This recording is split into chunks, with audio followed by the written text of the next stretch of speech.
Okay, so all of that came out of something that fits in your pocket, runs on battery, and costs less than your average overdrive pedal.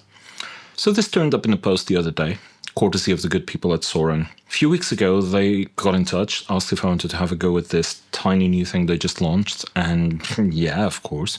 This tiny box shows up, and I'm just thinking, how good can this actually be? I know, golden age of gear, all that, but I'm looking at the feature list and double checking the price, and I'm almost expecting the compromise to show up. And yeah, it does, but mostly in places where it doesn't really matter. There's a reason it's called a Tiny Stomp. It's because it is, and you can stomp on it, that is. Oh, plastic body, blah, blah, blah. Yeah, but there's a metal chassis with some weight to it. If you use it on a desktop, it won't go flying with the weight of the cables. And it turns out you might actually want to use it on your desktop because it doubles up as a USB audio interface, and it does so at 48 kilohertz sample rate. If you've been doing this for as long as I have, you'll know that even the mid-tier multi-effects units with an extra 0 on the price are usually capped at 44.1. Not this one, 48. But how's it sound? You've already heard some of the presets with some minor tweaks in the intro loop. Is it the best thing you've ever heard? Probably not. Is it competent? Undeniably. But the main question for me, is it fun to use? Bleep yes.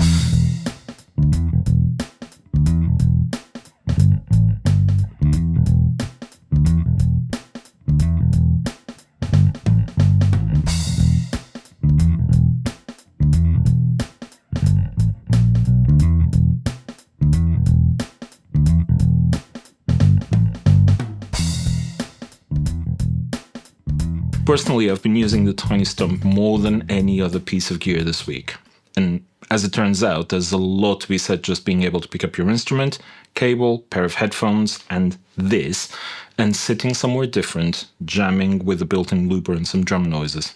And listen, we all love tone chasing, otherwise I wouldn't have this channel. And you wouldn't be watching this. I've got more gear than I realistically need, and I love spending hours just tweaking noises until I'm tired and it's too late to actually start recording something because life just happened outside the door and I have to go and deal with it.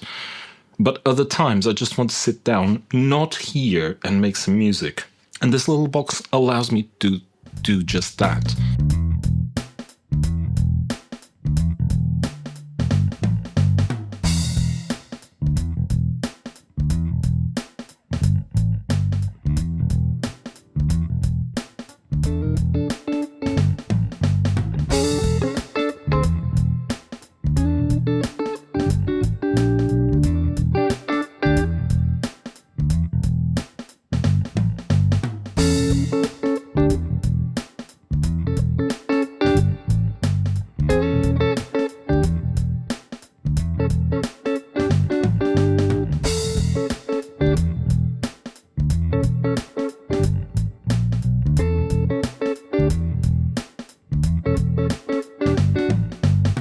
I guess right about now I should be doing some tech talk and reading features off of a list, but honestly, I feel like that's not the point of this little box. It has 95% of the effects and amps and cabs that most people will ever use, distributed in 8 slots that you can use all at once if that tickles your fancy, and it has looper and it has drums. You can move the slots around and change the order of effects, except for loops and drum patterns. Those 2 slots are fixed at the end of the chain, again, where 95% of the people want to use them anyway.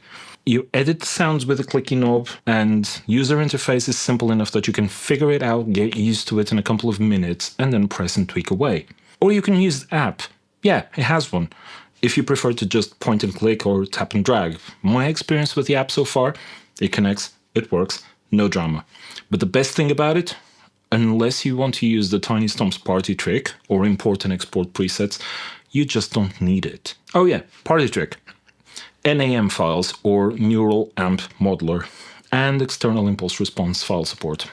10 slots for each. If you know what that means, you probably got your attention there. If you've never heard of neural amp modeler files, you're in for a treat. Pop over to tone3000.com, as in tone3000.com, and have fun. Short version, you're not stuck with the built-in amp and cab sounds. Now, is it all roses? No, of course not. On the hardware side, there's no charging indicator LED, so the only way of knowing when the battery is full is to turn it on. Annoying?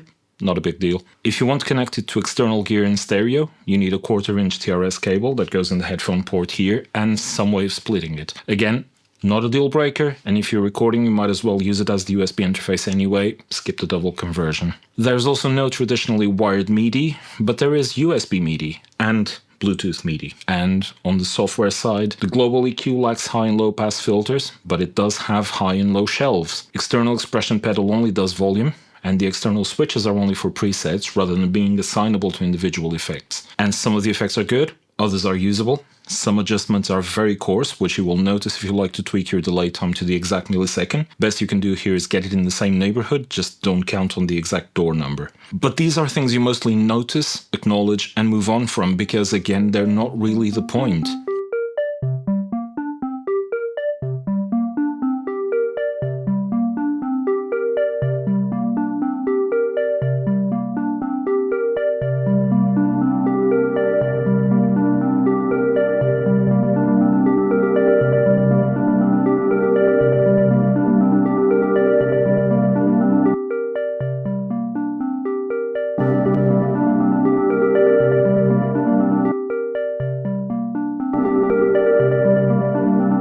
Yeah, that was a synth.